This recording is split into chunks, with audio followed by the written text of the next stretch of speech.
चलिए class 12 subject physics में आज आप पढ़ेंगे व्हीटस्टोन सेतु। ये व्हीटस्टोन सेतु होता क्या है?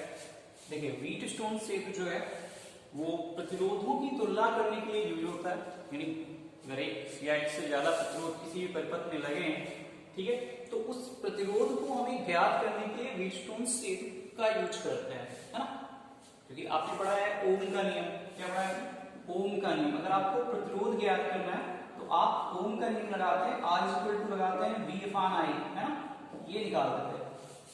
लेकिन सिंगल प्रतिरोध हो तो आप ओम का नियम लगाते हैं। लेकिन एक या एक से अधिक, दो या दो से अधिक अगर प्रतिरोध लगे हुए हैं, उनकी वैल्यूएशन को निकालना है तो फिर ओम का नियम यूज नहीं होगा, ठीक है। तो फिर आएगा व्हीटस्टोन सेतु। यानी व्हीटस्टोन सेतु जो होगा वो प्रतिरोधों की वैल्यूएशन को निकालने के लिए यूज होता है।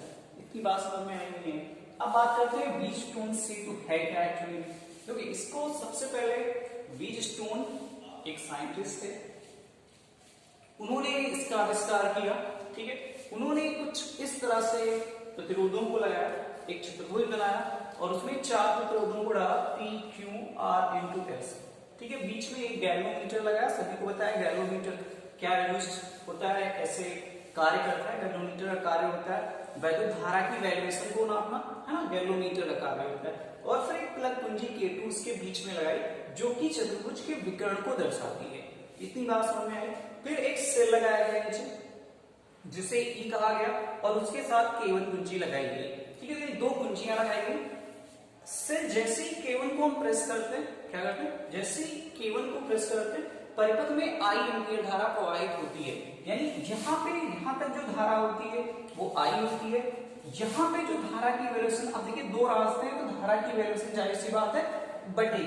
तो यहाँ पे ये धारा I1 अगर मानते हैं तो ये धारा जो होगी वो क्या होगी, I2 हो जाएगी, ठीक है। अब ये धारा यहां से जाएगी, फिर यहां से होती हुई आनी चाहिए, ठीक है।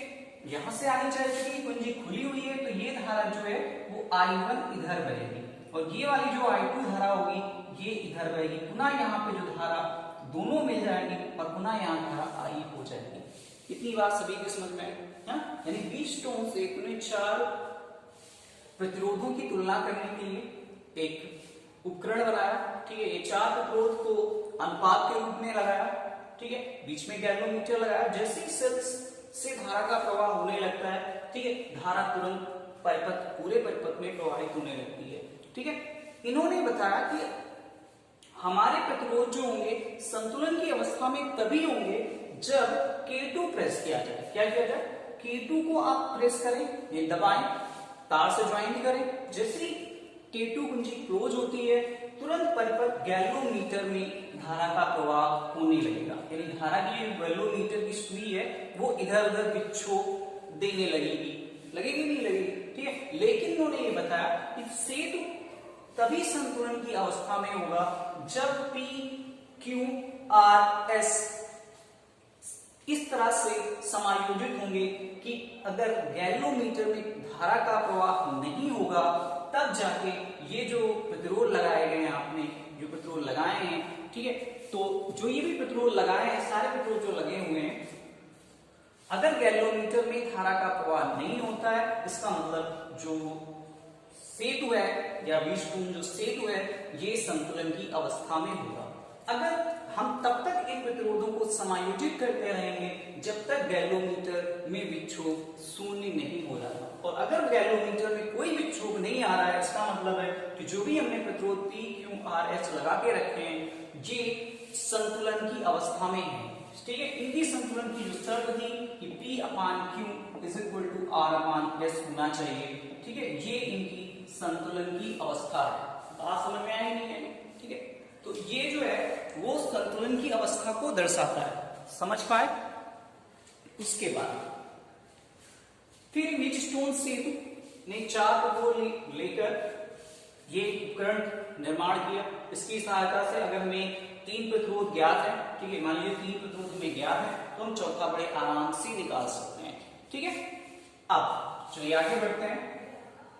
उत्पत्ति कैसे होगी इसकी, चलिए डालते हैं उत्पत्ति या उत्पत्ति। उत्पत्ति कैसे की जाए। इसकी उत्पत्ति करने का मतलब ये हुआ कि देखिए अब इन्होंने कहा कि हमारे पास सेतु तभी संतुलन की अवस्था में होगा जब गैल्वेनोमीटर में यानी इसमें कोई भी धारा प्रवाहित ना हो या इसमें कोई भी विक्षोभ ना हो। ठीक है, तो अब आपके पास दो पास है, पहला पास ये हो गया और दूसरा पास ये हो गया। ठीक है, इन्होंने प्रूव कैसे किया, प्रूव किया कि हम इन्होंने लगाया कि ए बी डी ए में किरचॉफ का सेकेंड नियम लगाया। मैंने सेकेंड नियम लगाने पर, ठीक है, इन्होंने सेकेंड नियम लगा दिया पर इस पाथ के अंदर। ठीक है, तो यहां पे अगर सेकेंड की बात की जाए, देखिए यहां से धारा जो है आई पी जो है वो जो ये पेट्रोल लगा है और ये धारा है, ये धारा की दिशा में लगा हुआ है। यानी यहां लिखेंगे क्या I1 P, फिर अब ये धारा जो है यहां से प्रवाहित होगी। ठीक है, अब इसमें जो G लगा हुआ है बताया गया कि जो G होगा उसमें अगर धारा की वेलोसिटी प्रवाहित नहीं हो रही है तभी संतुलन की अवस्था में होगा। तो इसका मतलब है जो इसमें है विक्षोभ अगर नहीं दे रहा है तो इसका मतलब ये 0 बराबर, या उसके बाद अब देखिए धारा इधर से जा रही है इधर से, ये धारा इधर से आ रही है तो इसका मतलब क्या हुआ I2 R2 जो होगा वो माइनस में होगा। समझ में बात आई। बराबर किसके होगा, विद्युत वाहक बल के बराबर होना चाहिए क्योंकि आपने पढ़ा है कि सिग्मा I जो होगा आई आर जो होगा वो सिग्मा E के इक्वल होगा। अब देखिए इस जो ये पास लगा हुआ है उसमें कोई भी वैद्युत वाहक बल नहीं लगा है, कोई भी बैटरी नहीं लगी, इसका मतलब क्या हुआ ये 0 हो गया। ठीक है, तो इसको लिखेंगे I1P माइनस I2R बराबर 0, या लिखेंगे I1P बराबर I2R। ठीक है, ये हो गया आपका समीकरण नंबर फर्स्ट। समझ में आया। ठीक है, उसके बाद चलिए हम ये समीकरण ऊपर लिख देते हैं थोड़ा, ये लिखेंगे I1P, ठीक है, बराबर I2R। ये हो गया समीकरण नंबर फर्स्ट। अब इसको थोड़ा हटा देते हैं। ठीक है, अब लगाते हैं। अब देखिए हमारे पास दूसरा पास है, यानी लिखेंगे बी सी डी और उसके बाद फिर बी में किरचॉफ का सेकेंड नियम लगाने पर। अब इसमें भी सेकेंड नियम लगाते हैं। सेकेंड नियम लगाने पर सेकेंड नियम क्या आएगा, पुनः हम लिखेंगे देखिए धारा जो है इधर से जा रही है तो I1 क्यों लिखेंगे, यानी लिखेंगे I1 क्यों। ठीक है, अब देखिए धारा इधर से इधर आनी चाहिए तो इसके विपरीत हो गई, नहीं हो गई, यानी इसके विपरीत हो गई धारा, इधर से ये आएगी फिर ये ऐसी आनी चाहिए, तो इसके विपरीत हो गया, यानी लिखेंगे क्या माइनस I2S। उसके बाद अब इसमें भी धारा का प्रवाह नहीं होगा, क्यों नहीं होगा, क्योंकि उसने बता के रखा है संतुलन की अवस्था तभी होगी जब गैल्वेनोमीटर में कोई भी धारा का प्रवाह नहीं होगा।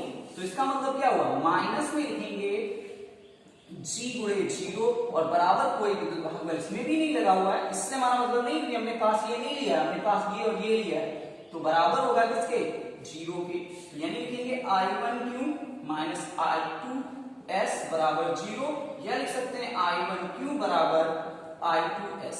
ठीक है, ये हो गया समीकरण नंबर सेकेंड। अब लिख सकते हैं समीकरण फर्स्ट व समीकरण सेकेंड से, तो क्या होगा I1P बटे I1Q बराबर I2R और बटे I2S। अब देखिए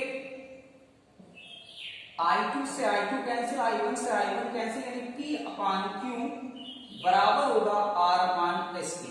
यही संतुलन की अवस्था की आवश्यक शर्त है और यही व्हीटस्टोन्स ने प्रूव करके दिखाया। समझ में बात कुछ आई, तो ये है व्हीटस्टोन सेतु का सिद्धांत।